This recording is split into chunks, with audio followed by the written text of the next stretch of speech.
So I always tell people, find something you're aligned with, and when you find something that you are aligned with, it feels natural, you'll feel comfortable, and those things will allow you to move forward.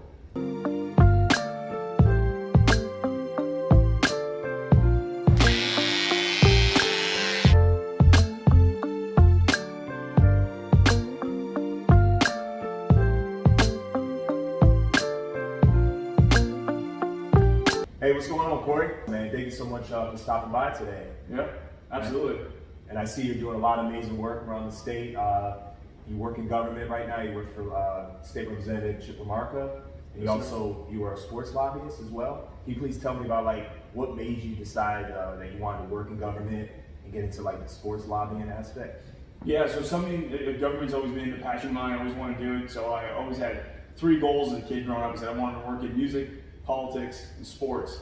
And I've been fortunate enough, even at my age, to have done all 3 already at this point. So I started working in collegiate athletics while I was in college, working for the USF football team under 2 different head coaches over there, and worked my way up into the front office. So there's when I learned a lot about the sports industry and how to hone in my passion. And then I kind of fell into politics where you and I met, both being legislative aides, and was a lobbyist for a couple of years, and then now came back on the inside to run the office with Representative LaMarca, who's my representative as well. And we worked so well together that it just made sense to come and do that together.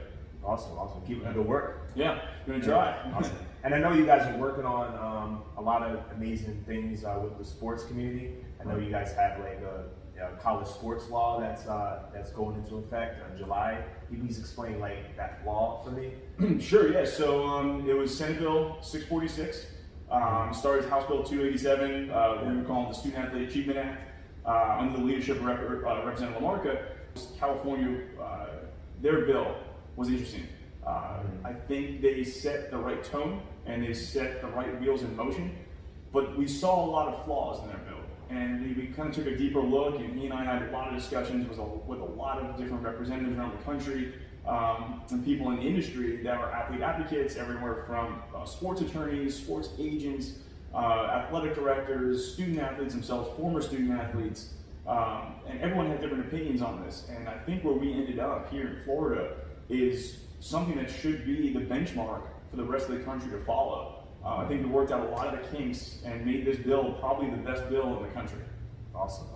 And I have a question about the bill. Does this apply to Division II athletes, or is it just Division I? Sure, yeah, it's a good question. So we actually, we thought about that at first. We said, well, maybe it should just be Division I athletes, maybe it should be NCAA athletes. And then we started thinking about it and we said, this whole issue really is a fairness and equality issue.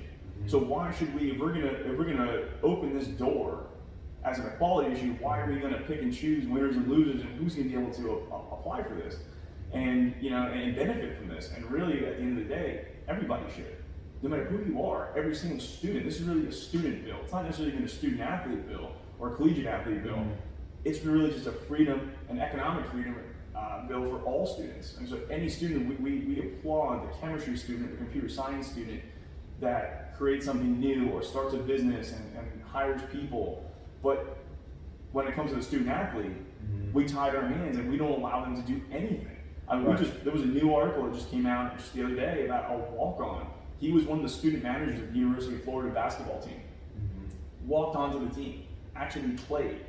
Oh, wow. They made him, in order to qualify, he had to give back his scholarship from the school as one of the employees. So by working for the school, he actually had to return a $5,000 scholarship and had to remove himself from his own website for his own company that he created.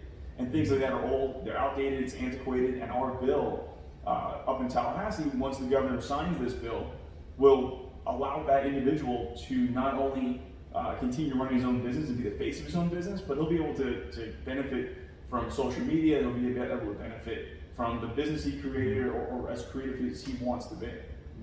And also, what advice would you give to the next generation of leaders that want to work in government, like yourself, or also get into the sports lobbying aspect? Sure, yeah, that's another good question. Volunteer. When you're young, as you probably learned and I learned, you have to volunteer, you have to intern, you got to get your foot in the door in that industry, in the political industry. It really is all about trust. And being able to earn that trust of staffers and different elected officials, you end up, that's how the doors end up opening. What we see is a lot of people who want to get involved, and they just want to get involved in something. I always tell people, get involved with an individual, whether it's a politician, a company, a movement, whatever it is, get involved in something that you believe in.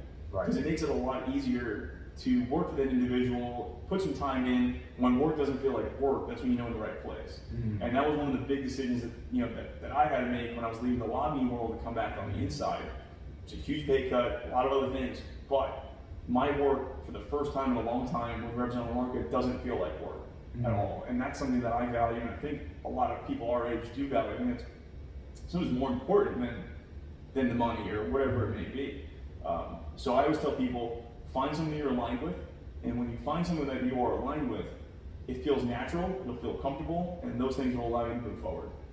Thank you so much for that advice and your time. Yeah, absolutely.